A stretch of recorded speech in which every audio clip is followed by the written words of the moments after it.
আপনারা যদি আওয়ামী লীগের বিরুদ্ধে সবাই ঐক্যটা নষ্ট করে ফেলেন, তাহলে এই গোপালগঞ্জের মধ্যে শুধু না, বাংলাদেশের প্রতিটা জেলাতেই আপনারা সমস্যায় পড়বেন। শুধু এনসিপি না, জুলাই এখনো শেষ হয়ে যায় নাই, অন্তর্বর্তীকালীন সরকার চলতেছে, এর মাঝখানে গোপালগঞ্জের মধ্যে তারা এনসিপির উপর এরকম একটা আক্রমণ করেছে, এরকম দুঃসাহস তারা দেখিয়েছে। গত বছরও তারা আর্মির গাড়ি পর্যন্ত পুড়িয়ে দিয়েছে এবং আর্মিদেরকে তারা আক্রমণ করেছে, এরকম দুঃসাহস তারা দেখিয়েছে।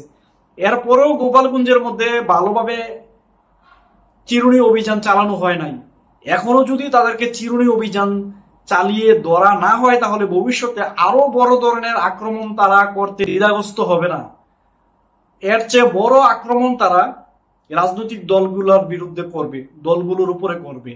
একটু সাবধান হন এবং ঐক্যগুলো নষ্ট করবেন না। যে ঐক্যটা জুলাইয়ের মধ্যে ছিল, এই ঐক্যটা আপনারা নষ্ট করবেন না। বিএনপির কয়েকটা নেতার কারণে এই ঐক্যটা নষ্ট হওয়ার পথে, দয়া করে ঐক্যটা নষ্ট করবেন না। কিছু কিছু মুখের বুলির কারণে অনেক বড় কিছু হয়ে যায়। কথাবার্তা এবং শব্দ চয়নের ক্ষেত্রে একটু সাবধান হন, এতটা বাড়াবাড়ি করবেন না কেউ। জুলাইয়ের ঐক্য যদি নষ্ট হয়ে যায়, শুধু এনসিপি হারবে না, আপনারাও হারবেন।